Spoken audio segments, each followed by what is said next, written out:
সম্মানিত দেশবাসী, আসসালামু আলাইকুম। আজকে আপনাদের সাথে একটি টপিকস নিয়ে আলোচনা করার জন্য আসছি। আজকের টপিকস হলো ট্রাম্প শুয়োরের বাচ্চার নীতি। আপনারা ইতিপূর্বে পৃথিবীর যত মিডিয়া আছে, সংবাদ মিডিয়াগুলো আছে, সেখানে প্রতিটি জায়গার মধ্যেই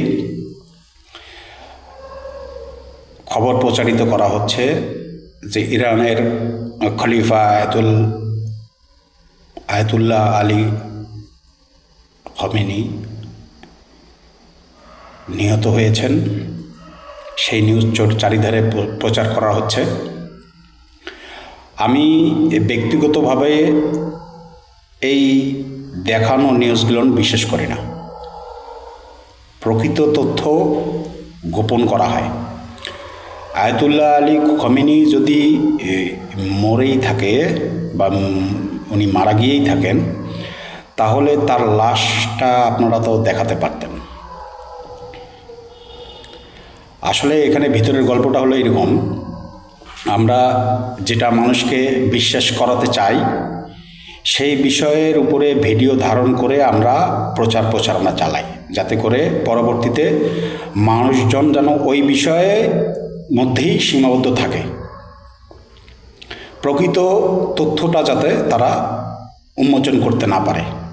সারা বিশ্বের দরবারে এমনই ঘটনা ঘটছে সবখানে। আমার বিশ্বাস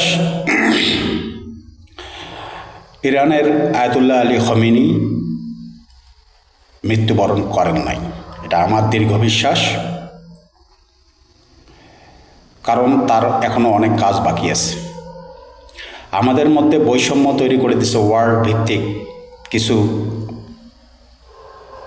ক্ষমতাধর রাষ্ট্র, যাদেরকে বলি আমরা, তারা আমাদেরকে ডাইভার্ট করে দিয়েছে। যে মুসলিমদের মধ্যে দুইটি ভাগ তারা তৈরি করে দিয়েছে। সৃষ্টিকর্তা আমাদেরকে সৃষ্টি করছেন মুসলিম হিসাবে, আর আমরা তৈরি করছি শিয়া, সুন্নি,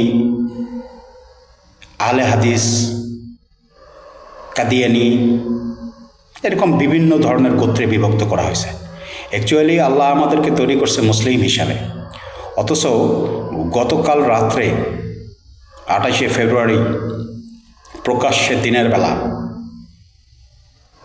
যে বর্বর হামলা করা হলো, ট্রাম্প এবং ইসরায়েল সরকার মিলে যে ধ্বংসযজ্ঞটা